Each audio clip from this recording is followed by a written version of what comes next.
আসসালামু আলাইকুম প্রিয় দর্শক, চ্যানেল আই সংবাদে এখন স্টুডিও থেকে আপনাদের শুভেচ্ছা সহ স্বাগত জানাচ্ছি। আর পুরো সংবাদ জুড়েই আপনাদের সঙ্গে থাকব আমি সাইদুর রহমান।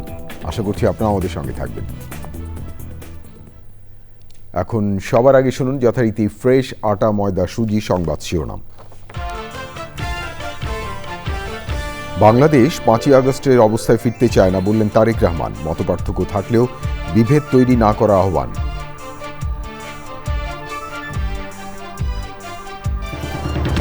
গ্যাস সংকটে চরম ভোগান্তিতে রাজধানীবাসী। বৈদ্যুতিক চুলায় রান্না করে গুনতে হচ্ছে বাড়তি বিদ্যুৎ বিল। মনোনয়ন বাতিলের বিরুদ্ধে করা আপিলে প্রার্থিতা ফিরে পেলেন 52 জন।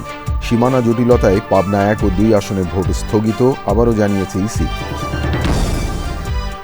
সার বীজ সংকটে নারায়ণগঞ্জের সোনারগাঁয়ে চর কিশোরগঞ্জে কৃষক। সমস্যা সমাধানে সরকারি বেসরকারি মহলকে এগিয়ে আসার আহ্বান। এবং সরকার বিরোধী বিক্ষোভে উত্তাল ইরানে বহু প্রাণহানি। বিক্ষোভকারীদের উপর দমনপীড়ন চালালে ইরাককে নরক দেখতে হবে বলে ট্রাম্পের হুঁশিয়ারি।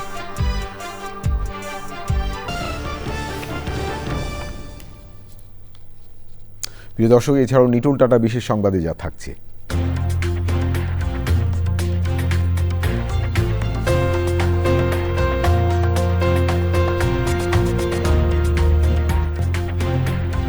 নারায়ণগঞ্জে আইইটি সরকারি উচ্চ বিদ্যালয়ের শতবর্ষ পূর্তির খবর।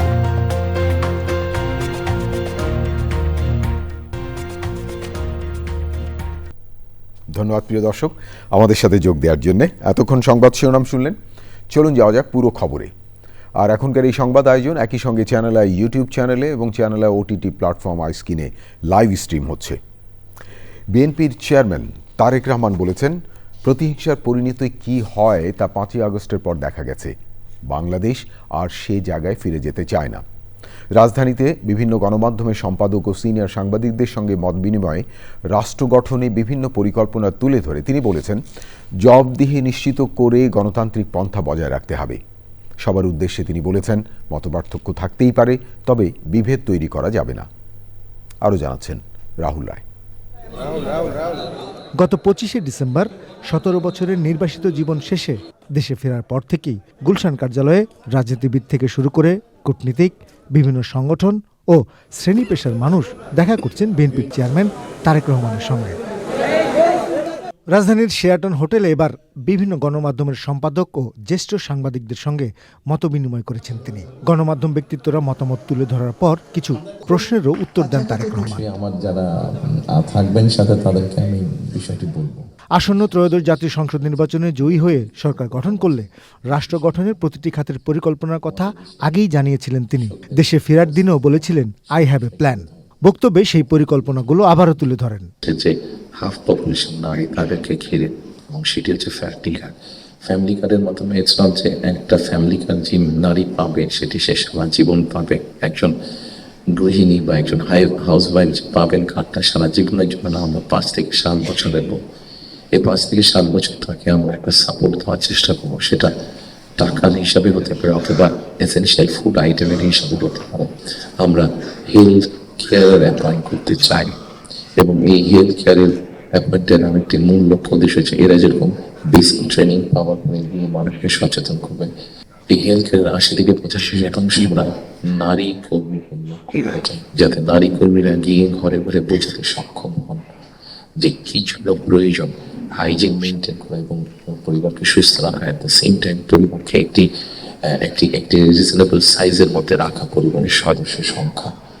এখানে শাইখ সিরাজ বসে আছেন, তার একটি বিখ্যাত প্রোগ্রাম আছে কৃষি সংক্রান্ত। আমাদের দেশে কৃষকদের কি অবস্থা এখন, সেই বিষয়টি বোধহয় আমাদেরকে বিবেচনা করা উচিত। উনি ভালো বলতে পারবেন, আমার যতটুকু ধারণা আছে যে মানে সরাসরি জমিতে কৃষিকাজের সাথে জমির মালিক এরকম কৃষকের সংখ্যা প্রায় 1.5 কোটির মতন সারা বাংলাদেশে, 1,50,00,000 মতন। এর মতো ডিফারেন্ট ক্যাটাগরির কৃষক আছে। এই কৃষকদের বিভিন্ন অসহায়ত্বের নিউজ আপনাদের সংবাদপত্রে প্রকাশ হয়। বিএনপির চেয়ারম্যান হিসেবে দায়িত্ব নেওয়ার পর প্রথম অনুষ্ঠানে তারেক রহমান সব রাজনৈতিক দল ও প্রতিটি শ্রেণী পেশার মানুষকে সুন্দর বাংলাদেশের জন্য এক হয়ে কাজ করার আহ্বান জানিয়েছেন। 5ই আগস্টে ফিরে যাওয়ার কোনোই কারণ নেই আমাদের। হিংসা, প্রতিশোধ, প্রতিহিংসা একটি মানুষ, একটি দল বা যেভাবে আমরা বিবেচনা করি তার পরিণতি কি হতে পারে আমরা দেখেছি 5ই আগস্ট। এবং আমি সেই জন্যই সকলকে অনুরোধ করব, দল মত নির্বিশেষে আমাদের মধ্যে মত পার্থক্য থাকবে, কিন্তু আমরা যদি চেষ্টা করি তাহলে সেই মত পার্থক্যের মধ্যে রেখে আলোচনার মাধ্যমে সেটি অনেক সমস্যার সমাধান হয়তো আমরা বের করে আনতে সক্ষম হব। কিন্তু কোনোভাবেই সেটি যাতে মত বিভেদের পর্যায়ে চলে না যায়। আমরা যদি দেশের স্বাধীনতা, দেশের সার্বভৌমত্বের জন্য কাজ করি তাহলে নিশ্চয়ই আমার কাছে মনে হয়, একজন রাজনৈতিক কর্মী হিসাবে আমি দৃঢ়ভাবে বিশ্বাস করি, আমরা জাতিকে একটি সঠিক ডাইরেকশনে নিয়ে যেতে সক্ষম হব। সরকার গঠন করলে গণমাধ্যমের কাছে পরামর্শ ও সমালোচনা চান বলেও জানিয়েছেন বিএনপির চেয়ারম্যান। আপনাদের কাছ থেকে এমন ধরনের আলোচনা, সমালোচনা আমরা পাই যেটা আমাদেরকে সাহায্য করবে দেশকে সামনে এগিয়ে নিয়ে যেতে। Rahul Roy, channel I, Dhaka. BNP chairman Tarique রহমানের সঙ্গে মত বিনিময় অনুষ্ঠানে গণমাধ্যমের স্বাধীনতা নিশ্চিত করা ও দোষারোপ না করে আকাঙ্ক্ষার বাংলাদেশ গড়ে তোলার কথা বলেছেন গণমাধ্যম সম্পাদকরা। কোনো রাজনৈতিক দল যদি বিশ্বাস করে, মানুষকে বলেন যে তারা গণতান্ত্রিক রূপান্তর চান, তাহলে একই সঙ্গে তার দায় দাঁড়ায় তার সেই গণতান্ত্রিক রূপান্তরে সহযোগিতা করবার জন্যেই গণতান্ত্রিক সাংবাদিকতার পরিবেশ নিশ্চিত করা। সেগুলো কি পদ্ধতিতে গণতান্ত্রিক সাংবাদিকতার আবহ নষ্ট হয় সেগুলো আলোচনার জন্য তো সেমিনার করা যেতে পারে। আমি শুধু এইটুকু শুভেচ্ছা জানিয়ে রাখবো যে এইটা আপনারা যেন সেই পরিস্থিতি তৈরি করতে পারেন। আসাদ ভাইকে আমাদের মধ্যে প্রবীণতম সম্পাদক, তাকে ছাত্রলীগের গুন্ডারা অফিসে ঢুকে গাড়ি ধরে নামিয়ে পুলিশের কাছে তুলে দিয়েছে এবং বছরের পর বছর তিনি জেলে থেকেছেন। তিনিও অসুস্থ, তার স্ত্রী মারা গেছেন, তিনি তার স্ত্রীর পাশে যে থাকতে পারেন নাই, কারণ জেল থেকে বেরোনোর পরেও তাকে পালিয়ে থাকতে হয়েছিল। আসাদ ভাইয়ের জন্যে কোনো এলিট সম্পাদক আওয়াজ তোলেন নাই, এটাই বাস্তবতা। সাংবাদিকদের জন্য এখনো যে কালাকানুন বিদ্যমান আছে সেগুলো অপসারণ করা এবং সাংবাদিকদের রিটায়ারমেন্টের পরে কোনো তাদের ভাতার ব্যবস্থা নেই, সেটাও আপনি নিশ্চয়ই খেয়ালে রাখবেন। আশা করি তারেক রহমানের সতেরো জীবনের যে তিনি যে সুযোগটা পেয়েছেন লন্ডনে থেকে, তিনি সেটা দেখেছেন, শুনেছেন, জেনেছেন এবং আমি লক্ষ্য করছি তিনি অত্যন্ত টাইম রক্ষা করে চলছেন এবং এখন পর্যন্ত যেসব করছেন কিছুটা বিলেতি প্রভাব তার উপর পড়েছে। এটা যা আমি বলবো তিনি একজন পরিবর্তিত মানুষ হয়ে গেছেন। এটা আমাদের সবার জন্য সৌভাগ্যের বিষয়। তারেক রহমানের কাছে আমাদের প্রত্যাশা, এক ইতিহাসের এক যুগ সন্ধিপ করে তিনি কিন্তু বাংলাদেশের রাজনৈতিক অঙ্গনে ফিরে এসেছেন। সামনে কঠিন চ্যালেঞ্জ, এই চ্যালেঞ্জ মোকাবেলা করতে হলে সম্মিলিতভাবে করতে হবে। দলের মধ্যে থেকে যদি করার চেষ্টা করা হয় তাহলে অতীতের মতোই কিন্তু ভুল হবে এবং সেই ভুল থেকে আমরা আবার এমন একটা অবস্থায় চলে যাব যেখান থেকে আমাদের ফিরে আসা কঠিন হবে। আমরা গণতন্ত্র চাই, স্বাধীন সাংবাদিকতা চাই এবং সুশাসন চাই। এটা নিয়ে আমরা অনেকে আলোচনা করছি, আপনাকে নিশ্চয়ই অনেকে বলেছেন, বাট একটি দুটি বিষয়ে আমি মনে হয় যথেষ্ট আলোচনা হচ্ছে না। সেটা হচ্ছে বাংলাদেশের অগ্রগতির জন্যে আগামীর চ্যালেঞ্জেসগুলো কী, এবং আমি মনে করি সবচেয়ে বড় চ্যালেঞ্জ হচ্ছে ক্লাইমেট চেঞ্জ। ঢাকা মহানগরীতে গ্যাস সংকটের কারণে চরম ভোগান্তিতে নগরবাসী। অনেকে বাধ্য হয়ে বিকল্পভাবে বৈদ্যুতিক চুলা কিংবা রাইস কুকারে রান্নার ব্যবস্থা করছেন। গুনতে হচ্ছে বাড়তি বিদ্যুৎ বিল। প্রিয় দর্শক, দেখুন সহকর্মী মাঝারুল হক মান্নার রিপোর্টটি। রাজধানীর পরিবাগ এলাকা, এখানে গ্যাসের চুলায় বেশিরভাগ সময়ে আগুন জ্বলে না, আর গ্যাস এলেও টিমটিমে জালে রান্না হতে অনেক সময় লাগে। 9টার পরে থেকে গ্যাসটা একটু আস্তে আস্তে কমতে কমতে এমন কমে যে গরমও হয় না। এই যে 1 ঘন্টা ধরে লাউ বসাইছি। আমাদের একটা ক্যাফে আছে অফিস কর্মচারীদের, তারা ঠিক সময় খাবার দিতে পারি না, কেউ রাগ করছে কেউ করছে। একবারে গ্যাস আমগো দিকে নাই, আমরা লাকড়ি টোকাইয়া কাগজ খরচ টোকাইয়া হেডি দিয়ে বাসা বাড়ির ভিতরে রান্তা আছি। অভিজাত এলাকা ধানমন্ডি, অন্যান্য এলাকার মতো এখানেও গ্যাসের সংকট। সকালের রান্না কোনো মতে হলেও সে সময় রান্নার জন্য ভরসা বৈদ্যুতিক চুলা, তবে এজন্য গুনতে হচ্ছে বাড়তি বিদ্যুৎ বিল। এই যে রাইস কুকারে ভাত রান্না করতেছি আর ওভেনে তরকারি, এর বিলটা বেশি আসতেছে, 6-7 হাজার টাকা চলে আসতেছে। এই কয়দিন তো পুরাই ডেড চুলা, রান্নার কাজটা আমি ইলেকট্রিক চুলায় করছি, ইন্ডাকশন যেটা। 2 বছরের উপরে আমরা এটা সাফার করছি এবং এটা আমরা তিতাস গ্যাস কর্তৃপক্ষকে জানিয়েছি, তারা কোনো উদ্যোগ নেয় নাই। এমন চিত্র রাজধানীর দক্ষিণ বাড্ডা, মোহাম্মদপুর, ইসলামবাগ, বনানী, মহাখালী, মগবাজারের মধুবাগ, মিরেটটেক, খিলগাঁও, কলতাবাজার, শান্তিনগর, আজিমপুর, কাফরুল ও রামপুরা এলাকায়। এলপিজি সরবরাহে যেন ব্যাঘাত না ঘটে সে বিষয়ে পদক্ষেপ নিতে সরকারের কাছে দাবি জানিয়েছে Bangladesh LPG auto gas station and conversion workshop owners association. কোথায় কি সমস্যা হয়েছে অতি দ্রুত আপনারা একটা তদন্ত কমিটি করেন, এই সরবরাহ চেইনে কোথায় বিঘ্ন ঘটতেছে এগুলা ফাইন্ড আউট করে এগুলা সমস্যার সমাধান করেন। তিতাস গ্যাস কর্তৃপক্ষ জানিয়েছে মিরপুর রোডে গণভবনের সামনে পাইপে লিকেজ মেরামতের জন্য বিতরণ নেটওয়ার্কের বেশ কয়েকটি ভাল্ব বন্ধ করে চাপ সীমিত করায় ধানমন্ডি, মোহাম্মদপুর, শ্যামলী, নিউ মার্কেট, হাজারীবাগ ও গাবতলী সহ সংলগ্ন এলাকায় গ্যাসের চাপ খুব কম। মাঝহড়ক মান্না, চ্যানেল আই, ঢাকা। প্রিয় দর্শক, এবারে জাতীয় সংসদ নির্বাচন 2026।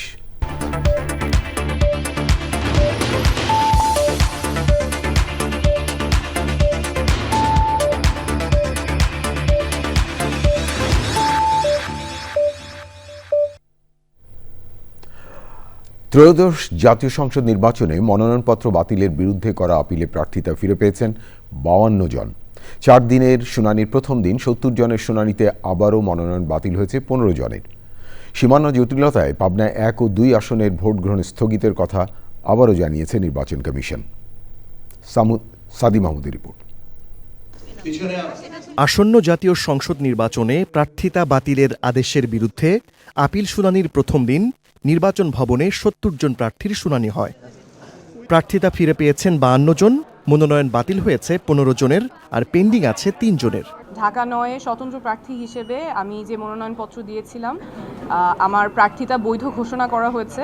আমরা এখন স্বতন্ত্র প্রার্থী হিসেবে নির্বাচনে যে মার্কা সেটার জন্য আবেদন করতে পারবো। আমরা সেই প্রক্রিয়ায় আমাদের পছন্দ ফুটবল মার্কা, আমরা সেটা নিয়ে আবেদন করব, তারপর নির্বাচন কমিশনের সিদ্ধান্ত থাকবে। কক্সবাজার 2 আসনের জামাত মনোনীত প্রার্থী এমপি প্রার্থী জনাব HM হামিদুর রহমান আজাদ সাহেবের আপিলটি আজকে মঞ্জুর করা হয়েছে। সামান্য হলফনামা ত্রুটির জন্য সেটাকে বাতিল করা হয়েছিল, আজকে আমরা বৈধতা ফিরে পেয়েছি। সত্যের পথে আছি বলে আজকে আমার মনোনয়নপত্রটি কেউ আটকাতে পারেনি এবং আমরা প্রমাণ করেছি আমরা জনগণের সাথে আছি, জনগণের সাথে ছিলাম, জনগণের সাথে থাকব। প্রথম দিন জাতীয় পার্টির 12 প্রার্থীর মধ্যে 10 জনের প্রার্থিতা বৈধ হয়েছে। ইসলামী আন্দোলন বাংলাদেশের 5 জনের মধ্যে 4 জন প্রার্থিতা ফিরে পেয়েছেন। এই ভোটটি সুষ্ঠু হওয়া জাতির জন্য প্রয়োজন। এই ভোট সুষ্ঠু না হলে দেশে গৃহযুদ্ধ হতে পারে, রাজনৈতিক মতৈক্য বাড়তে পারে, দেশের অর্থনীতি ধ্বংস হতে পারে।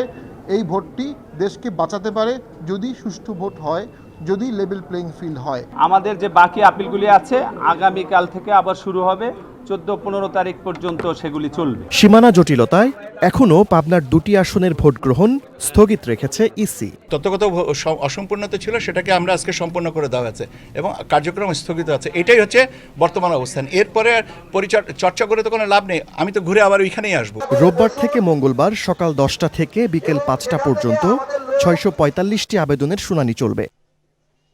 সাদি মাহমুদ, চ্যানেল আই, ঢাকা।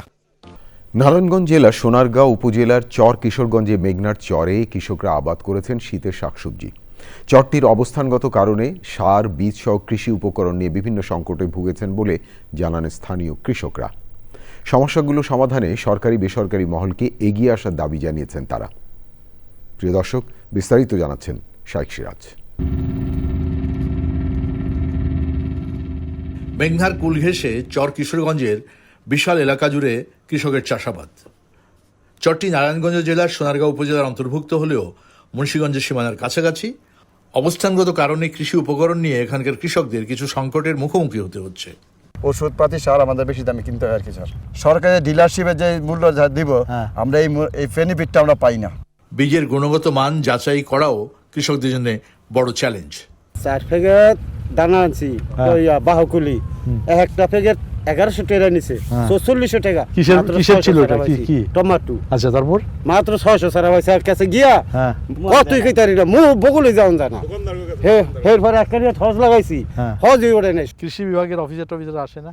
দেই না, আসে মাসে মাসে মার্ক কর্মীকে আছে ঘুরে ওই হে দিয়ে জায়গা মুখে দিতে না।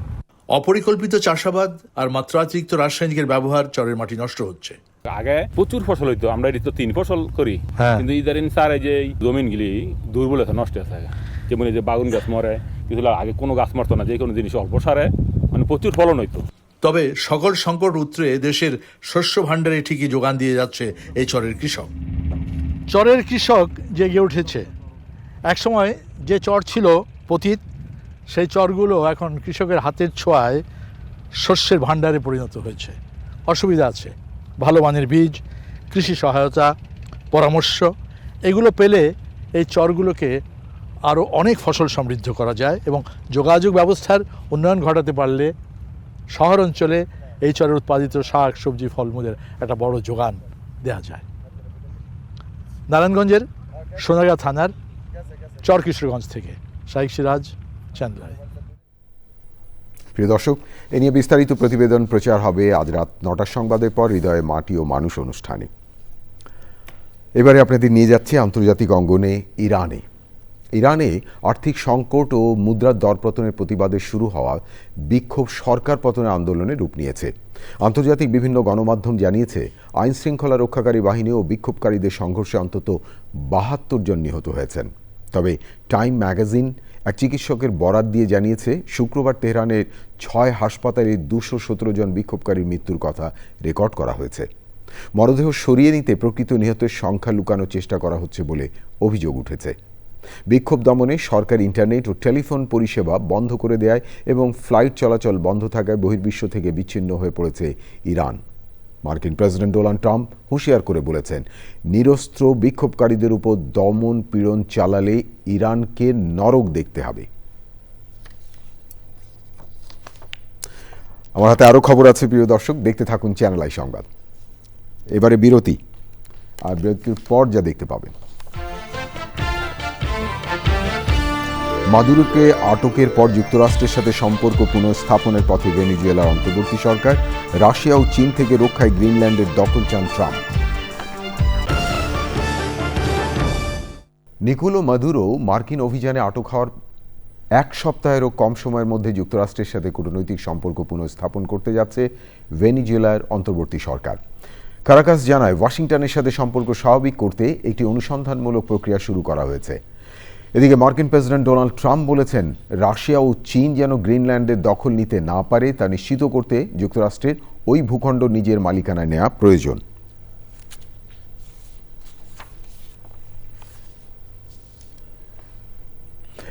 প্রিয় দর্শক, এবারে আইস্ক্রিন সাংস্কৃতিক সংবাদ।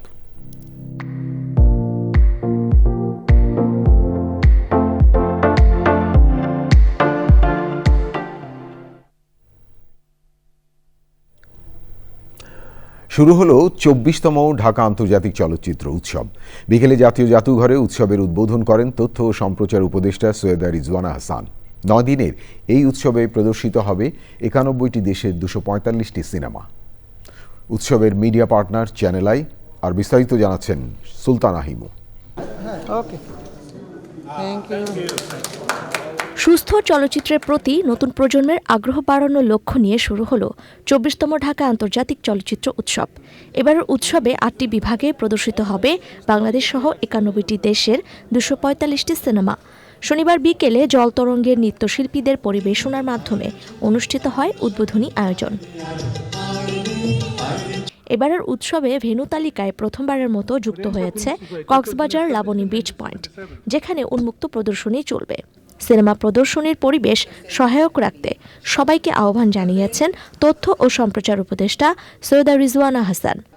Showing a movie on the Cox's Bazar beach site is surely exciting, but at the same time I would like to give a note of caution that please do not use excessive light there. It's a fragile beach. এই উৎসবের মধ্য দিয়ে বিভিন্ন দেশের সাথে সাংস্কৃতিক সম্পর্ক আরো জোরদার হবে বললেন আয়োজকরা। Bangladeshi cinema has a powerful presence, rich storytelling tradition, and exciting contemporary voice.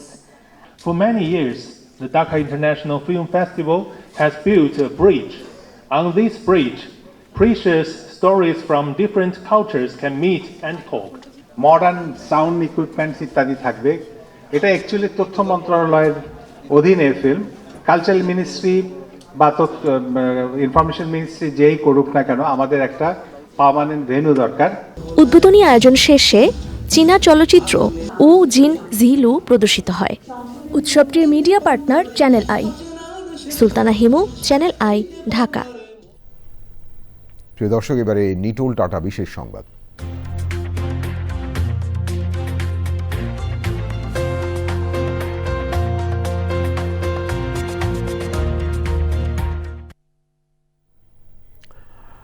বহু ভাষাবিদ ডক্টর মোহাম্মদ শহীদুল্লাহর স্মৃতি বিজড়িত নারায়ণগঞ্জে ঐতিহ্যবাহী আইইটি সরকারি উচ্চ বিদ্যালয় শতবর্ষ পূর্তি উদযাপন করা হয়েছে।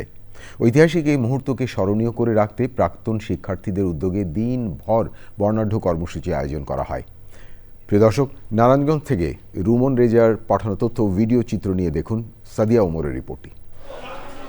নারায়ণগঞ্জের ঐতিহ্যবাহী আইইটি সরকারি উচ্চ বিদ্যালয় মাঠে শতবর্ষের এ মিলন মেলার মূল অনুষ্ঠান শুরু হয় শনিবার সকাল থেকেই। প্রাক্তন শিক্ষার্থীদের উদ্যোগে একে একে অনুষ্ঠিত হয় র্যালি, আলোচনা সভা আর সাংস্কৃতিক অনুষ্ঠান। 1926 সালে প্রতিষ্ঠিত জেলার একমাত্র এই বালক বিদ্যালয়ের 100 বছর পূর্তিতে উপস্থিত হয়ে প্রাক্তন শিক্ষার্থীরা মেতে ওঠেন স্মৃতিচারণে। এই বন্ধুদের যে ভালোবাসাটা এটা নিয়ে যাব, যাতে আগের বাকি যে জীবনটা আছে ওই জীবনটা এটা স্মৃতিটা হিসেবে থাকে আমাদের সবাই। একটা অসম্ভব ভালো লাগার অনুভূতি। আমার অনেক বন্ধুরা বিদেশ থেকে এখানে এসেছে। কথা বলতে এই আয়োজনটা খুবই ভালো হয়েছে। আমাদের যে এক্সপেকটেশন ছিল তার চেয়ে অনেক বেশি। অনেক জুনিয়র সিনিয়র আমার ছেলের বয়সী, নাতির বয়সীও ছাত্র আছে, তাদের সাথে মিলিত হতে পারে আমি খুব আনন্দিত। দাওয়াত যখন দিচ্ছে তখন শুধু দিন গুনতেছিলাম।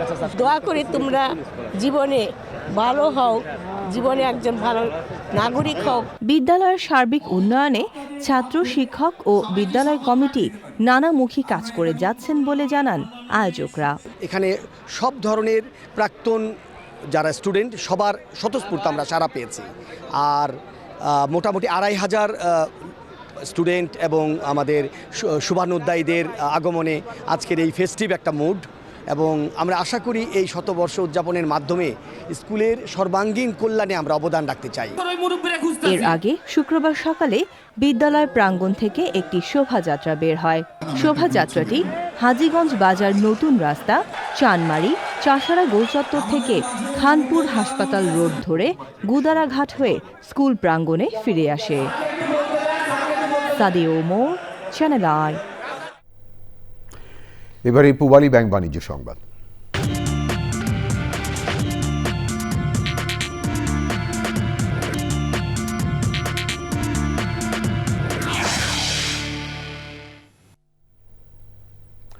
ফুলকপি, বাঁধাকপি ও কাঁচামরিচের পর এবার বগুড়ায় উৎপাদিত আলু যাচ্ছে মধ্যপ্রাচ্যের বিভিন্ন দেশ, নেপাল, সিঙ্গাপুর ও মালয়েশিয়া সহ 7টি দেশের বাজারে। স্থানীয় ব্যবসায়ী ও রফতানিকারকরা চলতি মৌসুমে প্রায় 10,000 টন আলু রফতানির লক্ষ্যমাত্রা নির্ধারণ করে কাজ শুরু করেছে। বগুড়ার শিবগঞ্জের কৃষি কর্মকর্তা আব্দুল হান্নান জানিয়েছেন, রপ্তানিযোগ্য আলু উৎপাদনে কৃষকদের প্রয়োজনীয় পরামর্শ ও সহযোগিতা এবং গুণগত মান নিশ্চিত করতে মাঠ পর্যায়ে তদারকি করা হচ্ছে। রফতানিকারক প্রতিষ্ঠানগুলোর তথ্য মতে মৌসুমে বিভিন্ন দেশের আমদানিকারকদের কাছ থেকে প্রায় 10,000 টন আলু, 5,000 টন ফুলকপি এবং বাঁধাকপি ও উল্লেখযোগ্য পরিমাণ কাঁচামরিচ ও টমেটোর চাহিদা পাওয়া গেছে। প্রিয় দর্শক, থাকুন চ্যানেল আইর সঙ্গে, ফিরছি একটু পরে আরও খবর নিয়ে। আবারও বিরতি, আর বিরতির পর যা দেখতে পাবেন। অ্যাফকন ক্যাপের সেমিফাইনালে মরক্কো ও সেনেগাল। ক্যামেরুনকে 2-0 গোলে হারিয়ে 22 বছর পর টুর্নামেন্টের শেষ চারে মরক্কো। জুলাই আন্দোলনের নানা ঘটনা প্রবাহ নিয়ে বই দ্য জুলাই রিজলভের মোড়ক উন্মোচন করা হয়েছে। রাজধানী গুলশানে বিচারপতি শাহাবুদ্দিন আহমেদ পার্কে আয়োজিত অনুষ্ঠানে ছিলেন জুলাই আন্দোলনের বিভিন্ন পর্যায়ে সম্পৃক্ত শিক্ষক, সমাজকর্মী, মানবাধিকার কর্মী, আইনজীবীরা এবং অন্যরা। বাংলাদেশের বুকে আর কোনো জুলাই নেমে না আসুক তারই প্রত্যাশার কথা জানান আয়োজক ও আমন্ত্রিত অতিথিরা। পাশাপাশি জুলাইয়ের চেতনাকে ধারণ করার আহ্বান জানান তারা। প্রিয় দর্শক, এই ছিল আপনাদের জন্য আমাদের সকল আয়োজন। তবে যাবার আগে ফ্রেশ আটা, ময়দা, সুজি সংবাদ শিরোনাম আরও একবার। মতপার্থক্য থাকলেও বিভেদ তৈরি না করতে তারেক রহমানের আহ্বান। গণমাধ্যমের সঙ্গে মতবিনিময়ে কৃষিতে শাইখ সিরাজের ভূমিকার কথা উল্লেখ। এখানে শাইখ সিরাজ বসে আছেন, একটি বিখ্যাত প্রোগ্রাম আছে কৃষি সংক্রান্ত। আমাদের দেশে কৃষকদের কি অবস্থা এখন, সেই বিষয়টি বোধহয় আমাদেরকে বিবেচনা করা উচিত। গ্যাস সংকটে চরম ভোগান্তিতে রাজধানীবাসী। বৈদ্যুতিক চুলায় রান্না করে গুনতে হচ্ছে বাড়তি বিদ্যুৎ বিল। মনোনয়ন বাতিলের বিরুদ্ধে করা আপিলে প্রার্থিতা ফিরে পেলেন 52 জন। সীমানা জটিলতায় পাবনা 1 ও 2 আসনে ভোট স্থগিত, আবারও জানিয়েছে ইসি। সার বীজ সংকটে নারায়ণগঞ্জের সোনারগাঁয়ে চর কিশোরগঞ্জের কৃষক। সমস্যা সমাধানে সরকারি বেসরকারি মহলকে এগিয়ে আসার আহ্বান। সরকার বিরোধী বিক্ষোভে উত্তাল ইরানে, বহু প্রাণহানি। বিক্ষোভকারীদের উপর দমনপীড়ন চালালে ইরানকে নরক দেখতে হবে বলে ট্রাম্পের হুঁশিয়ারি। এবং 24তম ঢাকা আন্তর্জাতিক চলচ্চিত্র উৎসব শুরু। 9 দিনের উৎসবের মিডিয়া পার্টনার চ্যানেল আই।